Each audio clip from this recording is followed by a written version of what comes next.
Hey guys, आप देख सकते हो मैंने भी और माने ने भी सेम ड्रेस डाली है जिस दिन इसका बर्थडे था। भाई हमने सोचा था दोपहर में बर्थडे हो गया है, अब कोई दिक्कत नहीं है, बट माने ने जो क्लेश डाला, ओ माय गॉड, मैं खुद हैरान थी कि इसने वो भी कर लिया।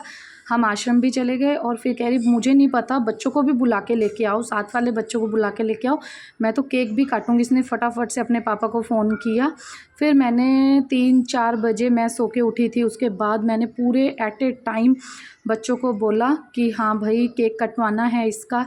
सिर्फ इसके पापा बोल रहे थे कि चलो, वैसे तो मेरे को केक वाला नहीं अच्छा लगता, बट फिर भी हमने मंगवा लिया था। बट फिर क्या करते, अकेले कैसे काटते, छोटे छोटे बच्चे हैं, पास के ही हैं। वैसे मैंने सेलिब्रेशन नहीं किया था।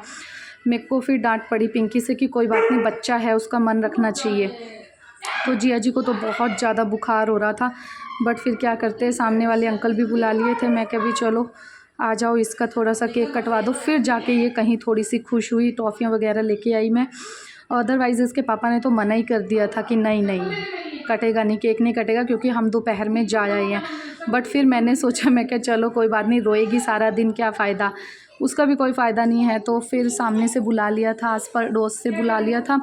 नहीं तो पहले सोच रहे थे भी चलो बैलून वगैरह लगा के घर पे सेलिब्रेशन करेंगे, बट पापा ने इसके मना कर दिया था। तो सब पास में से आ गए थे, तो फिर केक वेक कट करके इसके पापा बोल रहे थे कि इस टाइम पे मैं नहीं आ पाऊँगा, तो फिर इन्होंने बच्चों के साथ थोड़ा बहुत इन्जॉय कर लिया था। बहुत खुश हो रही थी, कोई पैसे दे रहा था, तो सभी कह रहे थे कि आप लोगों ने एट ए टाइम बताया, तो नहीं तो गिफ्ट्स वगैरह भी ले आते।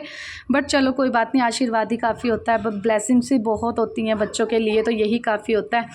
तो फिर सब ये दादी आ गई थी बच्चों के साथ, कह रहे थे कि चलो भाई मटकी का जन्मदिन है। बट वो सब गुस्सा कर रहे थे कि आप लोगों ने एट ए टाइम बताया, क्योंकि अब की बार हमारा कोई प्लान ही नहीं था। अगर प्लान होता तो हम करते। मीना दीदी भी आ गए थे, मैं क्या आप भी आ जाओ, आप क्यों पीछे रहते हो। तो फिर आराधना सब ऐसे ही खड़ी थी। आराधना तो बोल रही थी मैंने तो कपड़े भी चेंज नहीं किए, मैं क्या करूं। मैं क्या चलो कोई बात नहीं, कौन सा हम मना रहे थे, नानी घर मन गया था, वही काफ़ी था। बट फिर मैंने सोचा, मैं क्या चलो, अब माने कि मेरी बारी आ गई थी, तो मैं भी खिला रही थी। बट ये भाग भाग के जा रही थी, उठ रही थी। तो इसके पापा जब आए, जैसे ही इसके पापा आए, इसके पापा बोलने लगे भाई मटक सिंह क्यों क्लेश कर रहा है। फिर इसके छोटा सा वो भी केक लेके आए। इसके 2-3 केक आ गए थे, तो फिर मैंने सोचा, मैं क्या चलो केक कटवा ही देते हैं जब इतना मन कर रही है।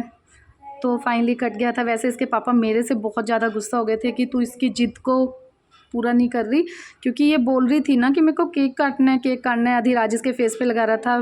पिंकी कह रहे थे इसकी स्किन बहुत सेंसिटिव है, मत लगाओ, क्योंकि इसके दाने हो जाते हैं। अगर इसको कोई प्यार भी कर देता है ना फेस पे, तो बहुत ज़्यादा सेंसिटिव है।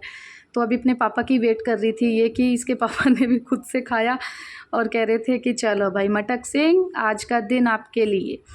अभी खेल रहे थे बच्चों ने, जो कुछ भी था, कोई हमने डेकोरेशन नहीं की, कुछ नहीं की। क्यों नहीं की थी, क्योंकि कोई भी प्लानिंग नहीं थी इसके बर्थडे की। बट ये थोड़ा जिद लगी थी करने, तो ही मनाया था। अदरवाइज़ तो मैं बहुत अच्छा सजवाती अगर मेरे को पता होता, बट पता ही नहीं था। तो एट ए टाइम ही 2 मिनट में ही सब कुछ ये किया। अब ये कह रही है कि मैं भी इसको फोड़ूंगी, तो इस इन्होंने लगाया ही नहीं, कोई कुछ नहीं है। तो थोड़ा उसमें मन मेरा थोड़ा वैसे भी दुखी भी हुआ कि हाँ चलो कोई बात नहीं। अभी ये पूरी मैडम बन के घूम रही थी इधर से उधर। इसने गाउन पहना था, फ्रॉक पहनी थी मेरे जैसी। तो हस्बैंड कह रहे माना ने तो खा लिया, आप भी आ जाओ, आपको भी खिला देते हैं। तो फिर मैंने भी खिला दिया। तो थोड़ा सा हमारा भी इंजॉय करने का मन था, तो हमने भी कर लिया इंजॉय। तो अभी ये दोनों लग गए हैं शरारतों में। इनसे ऊपर शरारत कोई नहीं करता। तो मैं इसको मनाने जा रही थी, मैं क्या, आ जा तू भी खा ले। तो लाइक एंड सब्सक्राइब कर